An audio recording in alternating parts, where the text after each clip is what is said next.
Hello everyone, আসসালামু আলাইকুম। Welcome back to literature with Zakia.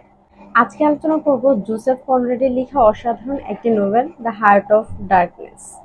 এটি একটি অটোবায়োগ্রাফিক্যাল কলোনিয়াল লিটারেচার। এই নোভেলার ক্যারেক্টার্সগুলো হচ্ছে Marlow, the protagonist of this novella. এরপরে রয়েছে কার্স, জেনারেল ম্যানেজার, একজন রাশিয়ান।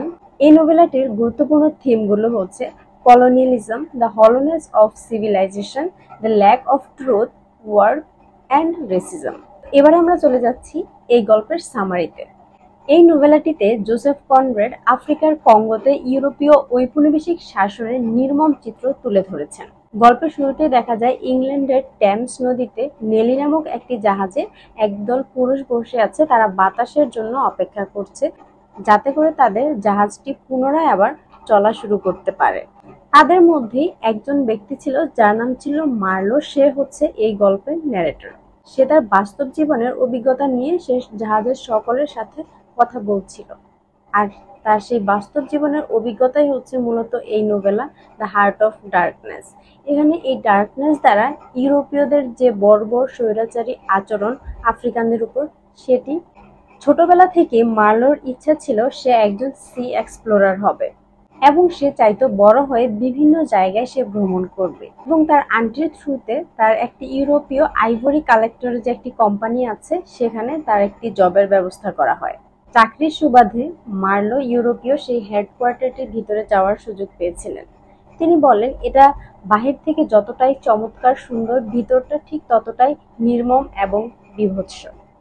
এই কোম্পানির মোট ৩টা স্টেশনের কথা বলা হয়েছে এই নোভেলাতে। প্রথমে হচ্ছে সেন্ট্রাল স্টেশন, দ্বিতীয় হচ্ছে মেইন স্টেশন, এবং থার্ড হচ্ছে ইনার স্টেশন। মার্লো বলেন যে একটি যুদ্ধ বিমান আফ্রিকার একটি জঙ্গলের মধ্য দিয়ে যাওয়ার সময় ফাঁকা গুলি ছুটতে থাকে, অথচ সেখানে অনেক আফ্রিকানদের মৃত্যু পর্যন্ত হয়েছিল। এতে ইউরোপিয়ানদের কিছুই আসে যায় না। এরপর কোম্পানির আউটার স্টেশনে মার্লো চিফ অ্যাকাউন্টেন্টের সাথে দেখা হয়। তার মুখে প্রথমে সে কার্টসের নাম শুনে। এই কার্টস হচ্ছে ঘন জঙ্গলের মধ্যে ইনার স্টেশন পরিচালনা করে। এই কার্টস মূলত ভীষণ লোভী একজন মানুষ, যে আইভরি কালেকশনের জন্য সে যা ইচ্ছা তাই করতে পারে। হাতের দাঁতে মূলত সে বিজনেস করে, এবং এই হাতের দাঁত কালেক্ট করার জন্য সে তার যতদূর যাওয়া সম্ভব সে ততদূর যেতে পারে। মার্লো খুব আগ্রহ নিয়ে অপেক্ষা করছিল সে কার্টসের সাথে দেখা করার জন্য। কিন্তু তারা যখন ইনার স্টেশনে গিয়ে পৌঁছালো, তখন সেখানে একজন রাশিয়ান তাকে জানালো যে কার্টস খুবই অসুস্থ। ও সে এটাও জানতে পারলো যে কার্টস সেখানকার গ্রামের মানুষদের কাছে একজন ডেমি গড হিসেবে পরিচিত। সেই অঞ্চলের মানুষজন কার্টসকে অনেক বেশি পছন্দ করত, তারা তাকে দেবতা তুল্য মনে করত। আর সেখানে কার্টসের ছিল একজন মিস্ট্রেস। এরপর মার্লোর লোকেরা অসুস্থ কার্টসকে একটা স্ট্রেচারে করে তাদের সাথে জাহাজে করে নিয়ে আসে। পরদিন সকালে দেখা যায় সে এলাকার অসংখ্য মানুষ সহ এই কার্টসের যে মিস্ট্রেস রয়েছে, একজন আফ্রিকান মিস্ট্রেস, সে এসে তাদের উপর আক্রমণ করে। অর্থাৎ তাদের কথা ছিল তারা কার্টসকে এখান থেকে নিয়ে যেতে দিবে না। তখন কার্টসের শারীরিক অবস্থা আরো খারাপ হতে শুরু করে। সে তার দৃষ্টিশক্তি হারিয়ে ফেলে এবং মৃত্যুর কোলে ঢলে পড়ে।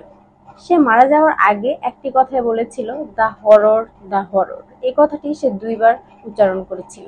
অবশেষে মার্লো সেখান থেকে ইংল্যান্ডে ফিরে আসে, এবং কার্টসের কিছু ইম্পর্টেন্ট কাগজপত্র, সাথে একটা চিঠি এবং কিছু ছবি সে নিয়ে আসে।